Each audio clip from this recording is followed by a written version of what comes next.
तर हिंदू हृदय सम्राट बाळासाहेब ठाकरे मध्य वैतरणा धरण या ठिकाणी तरंगता सौर ऊर्जा आणि जलविद्युत निर्मिती असलेला संकरित ऊर्जा प्रकल्प राबवण्यात येतोय। एकूण 26.5 मेगावॉट वीज निर्मितीसाठी ही प्रक्रिया राबवण्यात येते।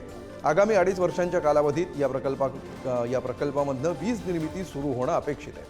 बृहन्मुंबई महानगरपालिकेची वार्षिक सुमारे 9 कोटी रुपयांची त्यामुळे बचत होणार आहे।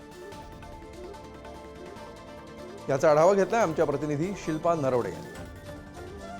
मुंबईला पाणी पुरवठा करणाऱ्या धरणांपैकी एका धरणावर आपण आलेलो आहोत। मध्य वैतरणा या धरणाचं नाव आहे आणि तुम्ही बघू शकता हे धरण ओव्हरफ्लो झालेलं आहे आणि या धरणाचे दरवाजे ओपन करण्यात आलेले आहे। मुंबई पाणी पुरवठा करणाऱ्या 7 धरणांपैकी एक मध्य वैतरणा हे धरण आहे आणि या धरणातून पाणी मोदक सागर धरणात सोडले जाते। तेथून मुंबईला या धरणाचा पाणी पुरवठा होत आहे।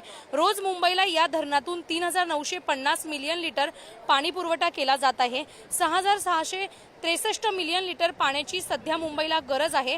मात्र सध्या 3900 मिलियन लिटर पाणी पुरवठा केला जात आहे।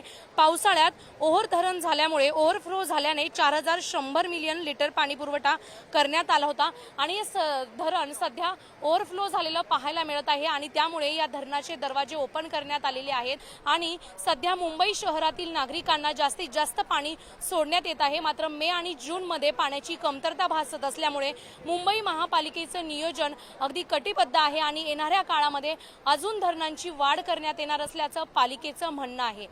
कॅमेरामॅन विकाससह शिल्पा नरवडे, पुढारी, मुंबई।